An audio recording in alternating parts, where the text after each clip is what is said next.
Assalamu alaikum students. Welcome to the clip 3 week 5. Our topic is entity relationship diagram. So we have already discussed these things in previous two clips. In first clips we did discussion on what is ERD and need of ERD, and in the second clip we did discussion on attributes, and in this clip we are going to discuss identifier and relationship, and then degree of relationship and its types. तो let's start. First of all identifier. Identifier जैसा कि इसके नाम से है, पहचान करने वाला. तो एक्चुअली हमें एक ईआरडी में एक ऐसा एट्रीब्यूट चाहिए होता है जो आपके इंडिविजुअल्स को क्या करे, इंडिविजुअल्स को मतलब स्टूडेंट की एक वो है, उसके अंदर हर स्टूडेंट को अलहदा पहचान करके दे. अब आप नेम से हर स्टूडेंट को अलहदा नहीं पहचान सकते, मल्टीपल नेम के स्टूडेंट्स हो सकते हैं, सिटी से नहीं पहचान सकते, जीपीए से नहीं पहचान सकते, सेमेस्टर से नहीं बना पहचान सकते, सेक्शन से नहीं पहचान सकते, लेकिन आपके एरेड नंबर से पहचान सकते हैं. This type of attribute is called identifier. Attribute और कम्बिनेशन ऑफ एट्रीब्यूट हो सकता है, एक से काम ना चल रहा हो तो दो तीन मेल के आइडेंटिफायर बना रहे हो. That uniquely identifies individual instances. Uniquely हर चीज को यूनिक वो कर दे. Of any type is referred as identifier. जैसे एरेड number can be used and identify individuals. Name can not be used. Same name के मल्टीपल हो सकते हैं. कॉन्टैक्ट नंबर भी हो सकता है कभी ना हो रहा हो. क्यों? ये भी हो सकता है कि कॉन्टैक्ट नंबर दो भाई पढ़ते हैं.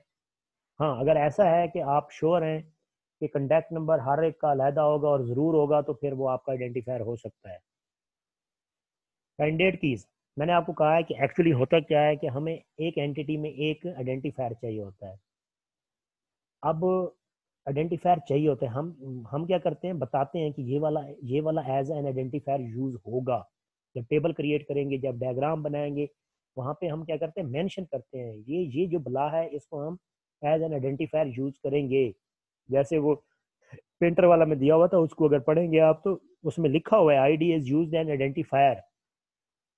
तो आइडेंटिफायर के तौर पे यूज होगा, लेकिन एक एंटिटी के अंदर मल्टीपल कैंडिडेट्स हो सकते हैं to be used as an identifier. जैसे हल्के में सिलेक्ट एक नहीं होना होता है, लेकिन कैंडिडेट बहुत सारे होते हैं जो अपने आप को डिक्लेयर करते हैं कि we are able to be selected.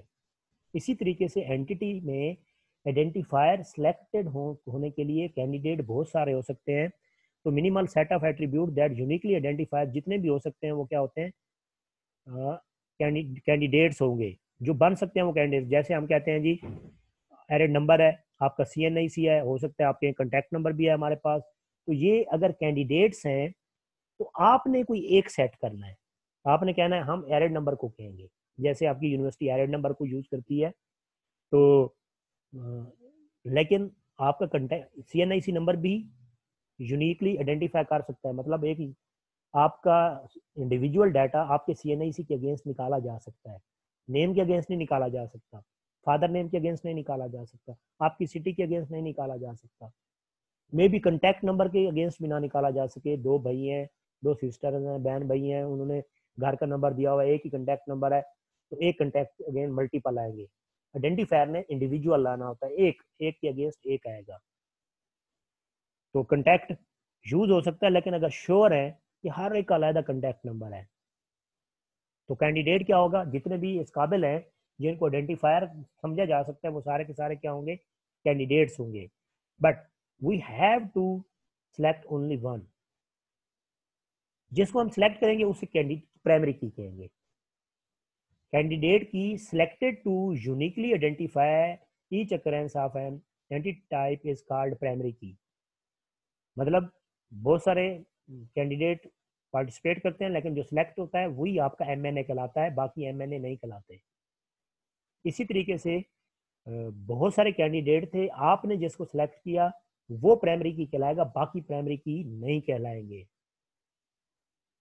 और इसकी नोटेशन क्या होती है, आप उसके नीचे सॉलिड अंडरलाइन लगाते हैं. क्या लगाते हैं? एट्रीब्यूट के नेम के नीचे सॉलिड अंडरलाइन. ये ओवल के नीचे नहीं लगाएंगे, नेम के नीचे लगाएंगे. कोई स्टूडेंट क्या करते हैं, इसके नीचे यहाँ पे लगा देते हैं. ऐसे नहीं लगाना, यहाँ पे आईडी जो नेम होगा उसके नीचे कुछ भी हो सकता है। अगर सपोज करें आप कॉन्टैक्ट नंबर को बनाना चाहेंगे तो यहाँ पे उसके नीचे लगा देंगे, टाइप को किसी चीज़ को जिसको भी बनाना है उसके नीचे सॉलिड अंडरलाइन खींच देंगे। तो वो अब देखें ये पिक्चर है, वो एक पैराग्राफ था, पैराग्राफ पढ़े बगैर आप कह सकते हैं पेंटर के जो है ना ये एट्रीब्यूट है, दूर से नजर आ रहे हैं, ये प्राइमरी की है, ये पेंटिंग के एट्रीब्यूट्स हैं और ये प्राइमरी की है। अब एक बड़ा सा पैराग्राफ हो उसको देख रहे हो आप, पढ़ रहे हैं और फिर समझ ही नहीं आ रही, ये आपका ज्यादा क्लियर है। That's why we need ERD. Unique key ये कैंडिडेट की होती है, लेकिन कुछ आपके पास कैंडिडेट कीज ऐसी होती हैं जिनमें वैल्यू नल भी हो सकती है, मसलन CNIC। अब CNIC प्राइम यूनिक आइडेंटिफायर तो है, लेकिन आप देखें हो सकता है अभी किसी का CNIC नहीं बना तो उसकी वैल्यू तो नल आएगी। प्राइमरी की कभी भी नल नहीं होगी, यूनिक मतलब रिपीट नहीं होगी। प्राइमरी की वैल्यू एक वैल्यू दोबारा नहीं आएगी, कभी भी नहीं आएगी, अगर आएगी तो फिर उसे प्राइमरी की नहीं बना सकते, और उसकी वैल्यू नल भी नहीं हो सकती, उसकी वैल्यू कंपलसरी होती है। और यूनिक की क्या होती है, वो नल लेबल होती है कि उसकी वैल्यू नल हो सकती है, इसलिए ऐसे किसी चीज को जो नल हो उसको प्राइमरी की नहीं बनाया जा सकता। जैसे कॉन्टैक्ट नंबर है, CNIC है, ऐसे किसी एट्रीब्यूट, हमने एट्रीब्यूट उसको प्राइमरी की बनाना है जो रिपीट भी ना हो, इंडिविजुअल को भी निकाल के दे, और साथ ही उसकी वैल्यू नल भी हो, नल भी ना हो, मतलब हर इंस्टांस के लिए एक वैल्यू का होना जरूरी है और मैक्सिमम भी एक ही होती है। Composite key, a primary key that consists of two or more attributes। ऐसा प्राइमरी की जिसमें, अच्छा प्राइमरी की को सिंपल की भी कहते हैं, अगर कहीं पे सिर्फ की लिखा हुआ है तो समझ जाए प्राइमरी की है। आ की अगर लिखा हुआ है या आप प्राइमरी की लिखा हुआ है, दोनों के मीनिंग सेम होंगे। की तो composite key is a key that consist of two or more attribute, two or more attribute, दो या दो से ज्यादा, two or more than two attributes, two or more than two attributes. Student क्या लिखते हैं, कंपोजिट की है key which consist of two primary keys, दो प्राइमरी कीज नहीं होती, याद रखना है कि एक प्राइमरी की होती है। कितनी होती है, एक प्राइमरी की, सिंगल। हमें एंटिटी में एक प्राइमरी की चाहिए होती है, दो नहीं चाहिए होती। तो कंपोजिट की क्या भला है, कभी कभार ऐसी सिचुएशन आती है कि आपके पास टेबल ऐसा आ जाता है जिसमें आप एक कॉलम इस काबिल नहीं होता कि वो, एक एट्रीब्यूट इस काबिल नहीं होता कि वो उसको प्राइमरी की बनाया जा सके, मतलब कोई भी एक कॉलम ऐसा नहीं होता, एक एट्रीब्यूट ऐसा नहीं होता जिसको, जिसमें इतनी एबिलिटी हो कि वो आपको इंडिविजुअल इंस्टांस निकाल के दे। फिर आप क्या करते हैं, दो का कॉम्बिनेशन बनाते हैं, दो से भी ना बने तो फिर तीन का कॉम्बिनेशन, तीन से ना बने तो चार का कॉम्बिनेशन चाहिए जरूर। तो फिर हम क्या करते हैं, तो जितने का सेट बनता है, अगर दो से ज्यादा का, दो या दो से ज्यादा का हो, मतलब एक वन मोर देन वन हो, तो फिर उस की को कंपोजिट की भी कहा जाता है। वैसे वो प्राइमरी की होती है लेकिन उसको कंपोजिट की भी कहा जाता है। फॉर एग्जांपल ये आपके पास एक, मैंने डाटा के हिसाब से दिखा दिया, आपको समझ आ जाए, ताकि आप समझे हमारे पास एक एंटिटी है जिसका नाम क्या है, फैकल्टी कोर्स डिटेल, उसके ये एट्रीब्यूट्स हैं, faculty ID, faculty name, faculty city, department ID जिसमें वो काम कर रहा है, डिपार्टमेंट का टाइटल है, course ID, course title, credit hours. अब देखें मैं फैकल्टी आईडी को बनाता हूँ, तो अगर इसे 1 दूंगा तो 2 रोज दे देगा, 2 दूंगा तो 3 रोज दे देगा। अब 3 दिया है, 3 की और भी रोज हो सकती हैं, ये तो डाटा थोड़ा था। इसी तरीके से किसी और को बना के देखें, नहीं होगा। कोर्स आईडी को देखें, कोर्स आईडी भी 301 दो तो ये 2 दे देगा, 335 दे दूंगा 2 दे देगा। तो हर एक के लिए एक वैल्यू आनी चाहिए, तो क्या है, एक को नहीं बना सकते, तो फिर हम क्या करते हैं, FID और CID को मिला के बना लेते हैं, FID को और CID को मिला के बना लेते हैं। तो आप देखें ये जो पेयर है, ये पेयर यूनिक हो जाएगा। कैसे, ये 1 एंड CS301 दोबारा कहीं पे नहीं आएगा।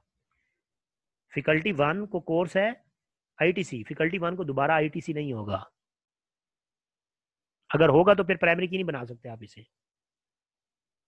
तो क्या करते हैं, इनके कॉम्बिनेशन से प्राइमरी की बनाते हैं।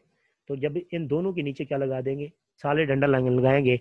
अब इस टेबल में या इस एंटिटी में अगर आप इसे बनाएंगे, दो प्राइमरी कीज नहीं है, दो के नीचे अंडरलाइन लगने का ये मतलब नहीं है दो प्राइमरी कीज हैं, प्राइमरी की एक ही है, दो से मिलके, दो एट्रीब्यूट से मिलके बनी हुई है, तो हम इसे क्या कहते हैं, कंपोजिट की। Next concept is relationship.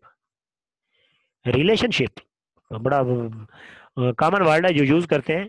A meaningful association among entity, जो एंटिटी टाइप्स हैं आपकी उनके दरमियान में जो मीनिंगफुल एक रिलेशनशिप एसोसिएशन होती है, लिंक होती है, जैसे हमने कहा painter paints painting, teacher teach courses. अब ये जो टीच है, ये इन दो के दरमियान में क्या एसोसिएशन है, पेरेंट्स एसोसिएशन है, student register course register association है। तो ये जो बला है इसको हम क्या कहते हैं, रिलेशनशिप। इसको क्या कहते हैं, रिलेशनशिप। तो painter paints painting, painter paints painting. Simply आपने क्या करना है, दो तरह की नोटेशन होती हैं, एक ये होती है और दूसरी ये। पहले हम देखते हैं ये, आप दो के दरमियान में रिलेशनशिप देखना चाहते हैं, पेंटर और पेंटिंग के दरमियान रिलेशनशिप क्या है, आप एक ऐसे लाइन खींच दें और उसके ऊपर उस रिलेशनशिप का नाम लिख दें, उस रिलेशनशिप का नाम लिख दें। याद रहे जो रिलेशनशिप रीड किया जाता है वो लेफ्ट टू राइट रीड किया जाता है या फिर टॉप टू बॉटम रीड किया जाता है, लेफ्ट टू राइट या फिर टॉप टू बॉटम।